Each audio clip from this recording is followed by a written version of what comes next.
Let's start with the bleeding obvious, as Basil Fawlty once said. I write for the Sunday Independent. Before that, I wrote for the Sunday Times. And before that, for the Sunday Tribune. So that makes me what they call, or at least used to, a Sunday man. Being a Sunday man was a nightmare at the Masters. I'd spent 3 days fretting about what I was going to write, 2 days trying to write it, and wake up on Sunday morning knowing that I'd failed. That was the worst feeling in the world.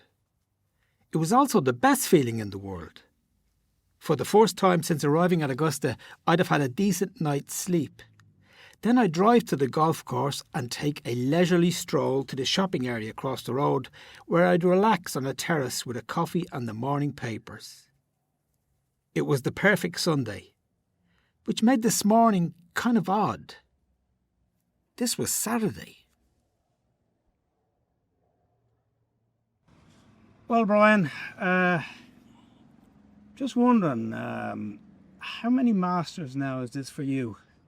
So this is 17. I've been coming since Rory first came, and I missed the COVID-affected Masters. You've been coming since 2009? 2009. Was your first? 2009 was my first one, yeah. Brilliant. Yeah. I don't know about you, but I've got it's Saturday, right? Mm-hmm. And what's the term for Saturday in golf? Yeah, moving day. Moving day. But it doesn't feel like Saturday. It feels like Sunday. Yeah. This is coming in here this morning, it feels like a real Sunday morning. Yeah, there's a real sense of anticipation about what's going to, you think this is the winning of it today, more than anything else, really, with Rory in the position that he's in. So it's fascinating. You'd be a little bit nervous. I would be a little bit nervous about what might transpire, but it's an excitement about it. There's sort of a frisson. I would too. I'm nervous about the sense last night in the media centre, and indeed generally, that this is done now. He can't be beaten. Yeah, the Fred Couples didn't help matters, did he? Rory said it in his press conference, like, it's nice that he said, I can't see Rory ever losing this thing again now that he's got the knack. He said, lovely to hear, but it doesn't help me. Yeah. So there is a lot of, there is a sense that, he's in such a great position and he seems so comfortable that how can he possibly not win this? And you've been listening to some podcasts this morning. What's been said? Yeah, what's been said on the podcast? Yeah, so I was up early and went for a coffee, and I put on a few of the podcasts, and I was listening to the chipping forecast, for example. You had Eddie Pepperell on, who's obviously a professional golfer. Yeah. He's just looking at the way Rory is playing, and he's saying he doesn't think, even if somebody throws a 65 at him, that he's going to be caught. He's just playing too well. Right. And then you had somebody like, the BBC golf correspondent Ian Carter is also part of that chipping forecast crew, and he's a bit more circumspect, saying, well, hold on a second here, lads. I mean, you can throw in a double bogey and somebody makes an eagle, and all of a sudden that's a 4-shot swing in the blink of an eye. I mean, he had a 4-shot lead with 7 or 8 holes to go, and ended up being behind at one stage in the final round last year. So there's that. But isn't that interesting that you've got the professional golfer saying he's playing too well? Yeah. He can't be beaten, and yet the broadcaster introducing a note of caution. Yeah, I mean, Rory, they think, well, if he shoots level par at the weekend, is anybody going to get past 12 under? So, but yeah, the broadcasters, they've been here before. We've been in this place before, not just with Rory, but with many other players as well, and especially Rory getting over the line last year was huge, but it still has to be done. Rory knows it still has to be done. Now, that sense of nervousness that you have, and that I share. Yes. I know where mine comes from. It's from the thing that brought me here, which was 1996. Yes. Greg Norman, sitting at home watching that and thinking, oh my God, this is extraordinary. I have to come to this. I have to start covering this. And I came the year later in 97, which was my fourth. Now, the point I want to make is you made a fantastic observation in the press room this morning about, or out at the press building, to give us due deference, about it's fantastically well decorated. Yeah. And you've got all of the former great Masters championships, Masters tournaments, like memorabilia on the walls. Yeah. Tiger, Phil, Crenshaw, crying. Seve. Yeah. But nothing about '96. Nothing about Faldo or Norman '96, which for me is one of the greatest Masters. And I went around the whole building afterwards because we looked in a certain part and I said, I wonder, maybe down in the photographer's room there's something, or maybe over here there's something, and I had a look. And there was nothing. There's Arnie walking over the bridge and, Jack, and pictures of everybody and front covers of magazines and newspapers. Feel good stuff. All feel good stuff. And yet there's none of poor old Greg Norman being hugged by Nick Faldo after losing a 6-shot lead. That if he got beaten by what was it, 5 shots in the end? Yeah. I mean, it was remarkable. Faldo shot 67, Norman shot 78. Yeah. And Norman was such a confident sort of figure, as well, and yet he had his doubts, But then again, he was trying to get his first Masters. We're not going to compare Norman to Rory, but it's interesting because for a long time, until he won last year, he was being compared. They seem to be afflicted by the same demons every time they walk through the gates here. Absolutely, yeah. I mean, Norman wasn't feeling great that Sunday morning, apparently, and even Peter Costas, who, is a well-known commentator, had said casually to some journalist or other, that he didn't like the way Norman had finished on Saturday. He wasn't really swinging. He was going to be in for a long day. And it ended up coming out on the broadcast in one of the final round shows. Norman heard it and rang Frank Chirkinian, the producer, and sort of said, what the hell, this is tough enough without having to listen to this first thing in the morning. And Costas just said, well, if he's got time to be picking up the phone and ringing you about something like this, he's definitely not in the right place, But I think Rory's in a different Well, we know place. Rory told us he's watching Zootopia with his daughter, with Poppy. But he's what was the JFK Love Story. It's Love Story. Story. Yeah, with JFK Jr. and Carolyn Bessette Kennedy, their story of their love affair. He's watching that with Erica. With Erica, yeah. Love Story, I like Love Story now. I gotta say that. This is a bit of a love story. I mean, this is it. I mean, he had McGinley on last night on the Golf Channel saying, Rory really has bought into. He loves the Masters now that he's won it. He loves the whole being one of the green jackets at Augusta. He embraced the whole thing. He took the green jacket around the world. Okay, now he was well compensating a few of those trips, but he brought it to Ireland. He's bought into the whole thing. He's been up here dozens of times. Well, it seems like anyway. Nobody's been able to actually do a chronology of how many times he's been here, but he's been up here practicing so often that he just seems to have it down to what he needs to do around the greens. Now, he's hitting the ball occasionally all over the place. I mean, 3 of those birdies coming in last night were from the pine straw, which was remarkable. So whether you can keep on doing that, I don't know. Who's going to throw a 65 at him? I don't know. Yeah. Can he shoot a 71 today or 70, something like that? That'll keep most of the chases at bay, or quite easily you can shoot a 74. What about Shane? You made a great point about Shane now. Well, Shane has played beautifully for 2 rounds, and after the first round, he was sort of going, they were saying, isn't it great to see Rory play well? I said, geez, he could knock off 4 of these in a row the way he is, what he's like. And he's finished, and he's 5 under, and he's delighted with himself. And then he must have looked up a few minutes later, or whatever it was, 40 minutes later maybe, and say, I said, Jesus, Rory McIlroy, the little fecker, as he likes to call him, The little fucker. That was mine. An interview he did at Hilton Head 2 days after he'd finished 3rd at the Masters in 2022. We were talking about something that happened in the final round when he glanced at the leaderboard on the 8th and noticed Rory was making a run. That spurred me on, he said. Did it, I asked. Yeah. Really? Yeah, I wanted to catch him. I laughed. I did, he said. I thought, that little fucker. It definitely kept me going. The most watched leaderboard at Augusta National is on the 11th green. That's where I was standing this afternoon after Shane made bogey and walked to the 12th tee as McIlroy's birdie on 10 was posted. Rory had struggled on the front 9, but said he thought he turned it round with the birdie on 10. The patrons thought so too. There was a gasp when the number was posted on the board. Did Shane look across? I couldn't see, but there was a sense that Rory had his foot on the pedal again. Then something extraordinary happened. Conor, I was standing halfway between the clubhouse on the 18th green and that kind of roped area that they set up to let the players through this evening when Shane was coming up. And he spotted Declan Kelly, who I think was the CEO of Teneo, gave him a big hand or palm slap. Then he saw his coach Neil Manship, same thing again. And then he spotted his father, Brendan, and he had this massive grin on his face, and it was so Shane. He said, "What a fucking day!" And that's the best. That's the only thing we can say now.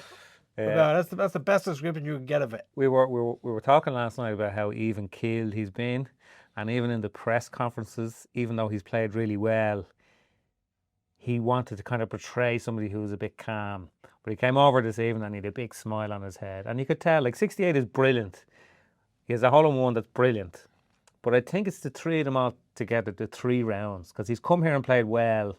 And then, remember last year, he finished badly on the Saturday and it ruined the Sunday. Yeah. And he's held it together beautifully here all week. Yeah. And he's a huge story here this week. He played fantastically well today. And it was, and I'm sure people got this at home on the television, it was an intense day of golf. It felt like a Sunday. There was so much going on. And the heat. And it was baking hot. It was exhausting just to walk it and watch it.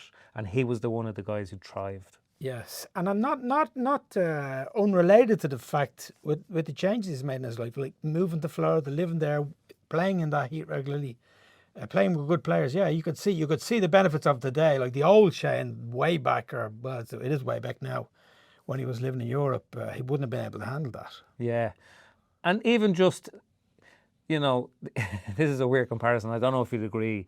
But there's a touch of the Brooks Koepkas about Shane Lowry. Okay, that's interesting. He gets himself up. Not just he gets himself up, because I'm sure they all get themselves up. But his record coming into majors, he doesn't always finish them off. He doesn't do the 4 days. But he rises. Yeah, interesting. Yeah, because like in our heads, we all kind of think the guys who thrive in majors are the fellas who rattle off the wins at PGA Tour events. And he doesn't. And yet when he comes here, he's so comfortable. And it's almost like the bigger the stage. He turned 38 this week. He's experienced now. And I know the hole-in-one is such a big thing, but the 2 holes that I thought, the 2 moments that were huge from were 15, went for the green and 2. Well, he didn't, sorry. He told us he went for that bunker because he fancied the up and down from the bunker more than the layup. And he was unlucky to go in the water, but he got a brilliant up and down to say par. And then on 16, he left the putt woefully short. The sort of thing you'd do your nut if you did it in the monthly medal. And then he made about a 6-footer for par. Right. And those 2 together were huge, absolutely huge. And then he went on and finished really well. He could have got another one on 18. I was just right behind it. And there was a lovely bend on the putt. Tommy Fleetwood went before him. Yeah, gave him a small bit of a line. I was standing off to the side, yeah. If he'd have gotten one more, it would have been sensational. But it wasn't a whole pile short of that anyway. Yeah, interesting. You know the difference in his body language as he walked down to us from the score. So yeah, he was definitely. Well, you'd nearly say buoyant, would you? He was. I mean, he said that Brendan told him afterwards that he was the first player ever to make 2 holes in one of the Masters. That's how he found out. Oh, really? He's the first ever player to have 2 holes in one of the Masters. I'm just wondering how Brendan found out. Yeah, that's a good one, because I don't know, because we were on I only found out when I came back in the press room briefly. Yeah. And that was starting to do the rounds. Now, you were there for his hole-in-one, were you? Did you see that? Sort of. It was, yeah, I heard it. Because you were flittering between him and... Yeah, we started... Everybody heard it. Yeah, it was incredible. It was an incredible moment. I know somebody who was right behind the tee box and was standing beside Neil Manship. And when Shane hit it, Neil said to himself, "That's right at it." So I asked him afterwards, and people in golf be interested in this. The 6th, again, it's one of those things that probably doesn't capture it on telly, but there's a big drop. So the yardage was 189. With the elevation change, it was a 182 shot. And he hit a 7-iron, which is his stock 185 club. Yeah. But he has an extraordinary record of holes in one. It's unbelievable. Like, he has had them on some of the most iconic par threes anywhere. Yeah. 7 in Pebble. Yeah. 17 at the Players, Sawgrass. Yeah. Here on 16 and 6. Yeah. He had one recently as well. He said in Houston. He had one. He had one in Houston. Yeah. He said that he didn't make a hole in one until he was 25. Oh wow. Yeah. Oh wow. So it's amazing, and I suppose we think about holes in one as being this kind of freak occurrence, because people who are in their 80s make them in your local club. Right. So they do happen. Even I made one. Where? In Pat Ruddy's old club, the European club. We'll have to investigate that one. We'll have to fact check. But I suppose Shane Lowry is an elite ball striker. You know, like he has this reputation as the soft hands and everything else. But statistically, the thing that puts him into this bracket is that he's an exceptional iron player. Yeah. And that was just beautiful. Like it landed exactly where he wanted it. It spun slightly and it went into the hole like that. And that's maybe what you get when you're that good at striking irons. We were beside each other, or close to each other when he came in, when he came across to talk to us. And I asked him something. He was talking about the hole-in-one. And I asked him something. You probably did. That was a stupid question. But I can show you my notes now just to validate that this was actually an original thought of mine. Because he'd made a kind of reference to Neil, to coming down from that excitement with Neil.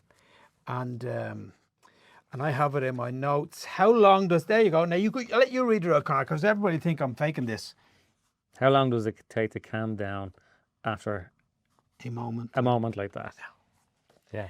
And I noticed he's wearing one of those whoops. right? And I asked him, I said, does that record your heartbeat? And he says, yeah. I said, would you tell me exclusively tomorrow what it was after you, because it was, you see, he has this massive explosion. Yeah. You know, and you go, okay, that's, he's 6 holes, now he's got to play another 12 holes after that.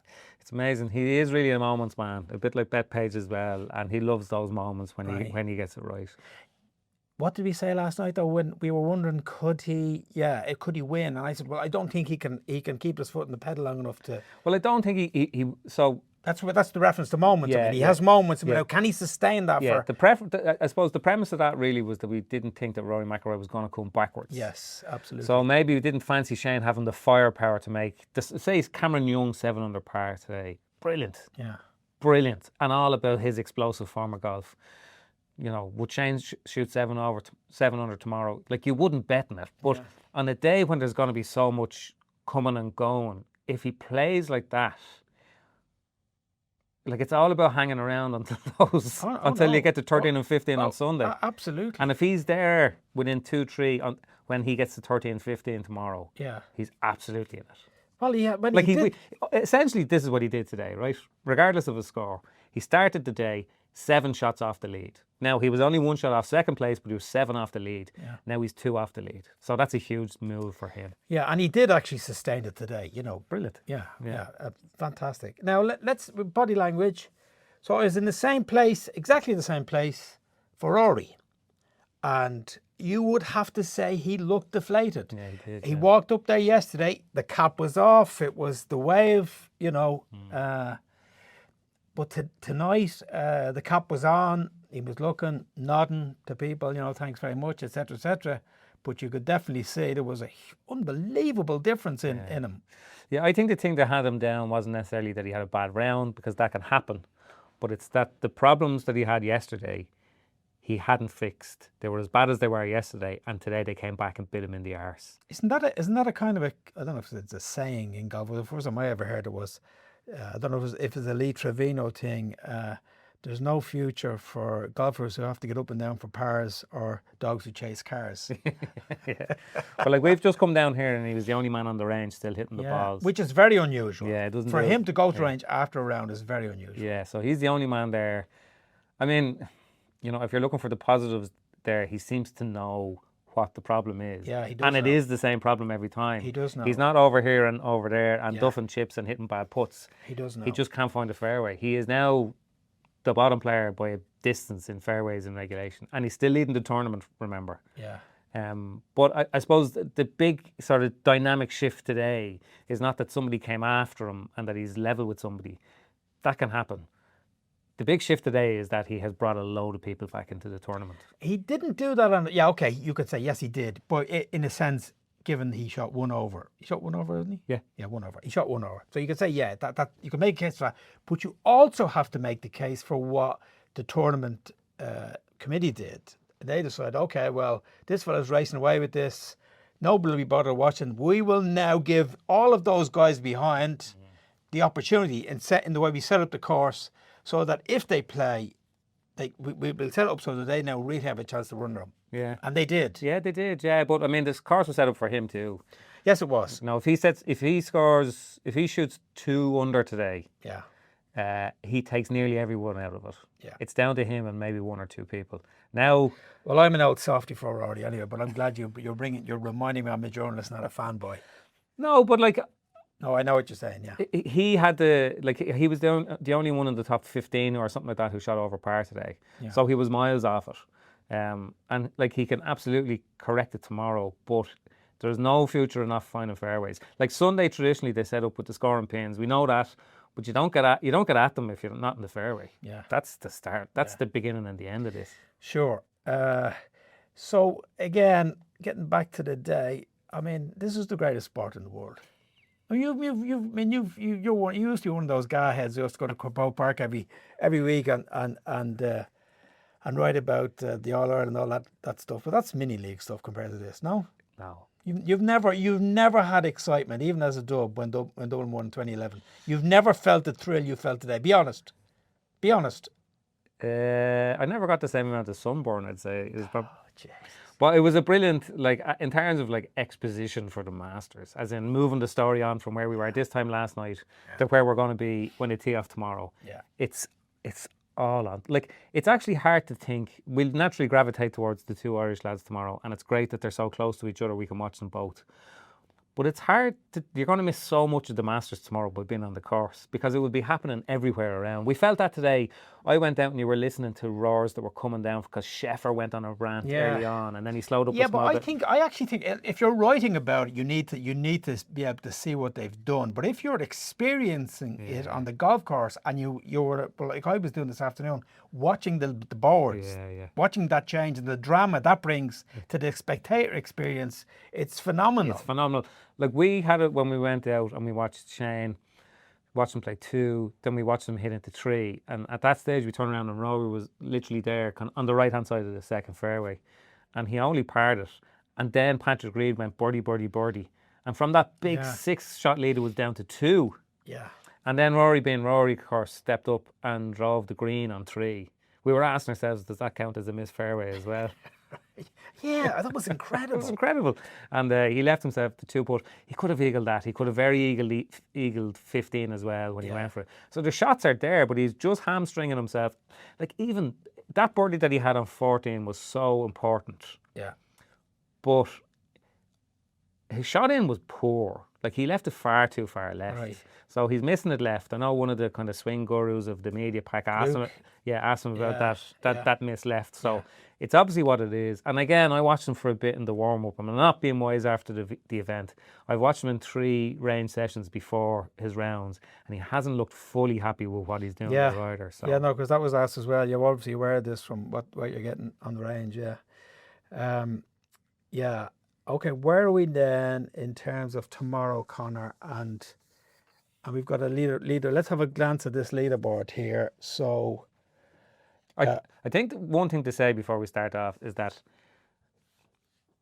not since Faldo and Greg Norman 30 years ago has anybody come from more than 4 shots back to win the Masters. That's not a bad place to start putting context on this. Okay. And I say that particularly because Scheffler is 4 back. Okay. So Scheffler's in the ball game. So Scheffler's in the ball game. So too late for Reid, who's at 6, Henley, who's at -6, and Cantley at -6. Well, I don't think 5 shots is insurmountable, but I do think there's too many people ahead of them. Oh, yes. Okay. Good point. Yeah. So I just don't think they're going to overtake everybody. Somebody here is going to go low, and that's too far back. So from the bottom up, Scotty Scheffler at 7 under. He's 4 back. You have to think he has a huge chance. Do you? Oh yeah. I'd have him. Sorry for stating the bleeding obvious. I'd have him in like okay. He could be like second favourite. Second favourite after. Who's favourite? I still think it's probably Rory. You laughed though. Yeah, because I doubted myself when you asked it. Okay. So what about Young? Yeah, he had a day of days today. Yeah. And he was 8 shots back from Rory when the day started.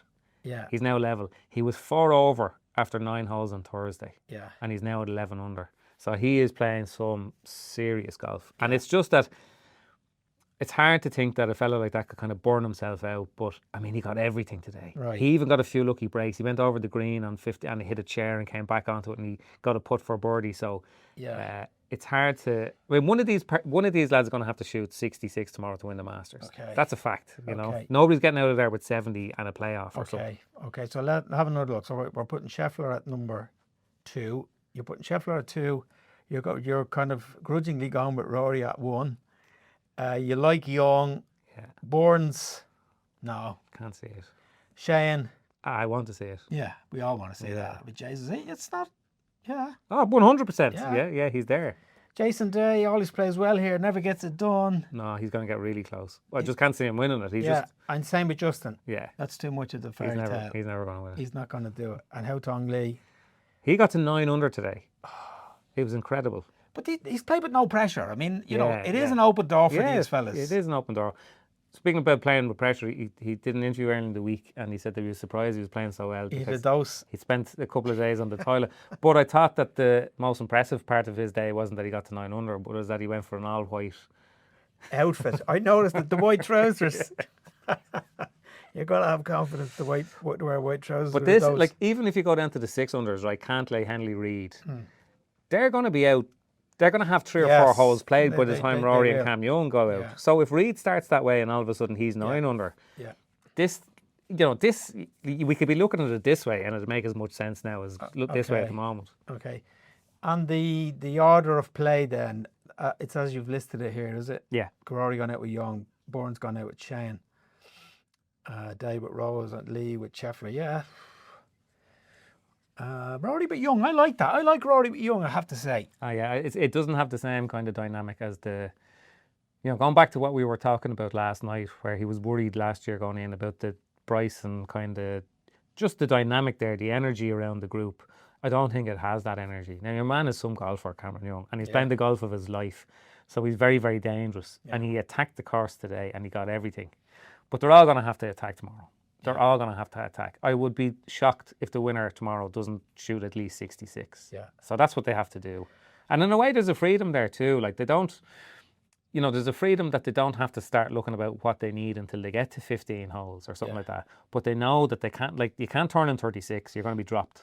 Right, sure.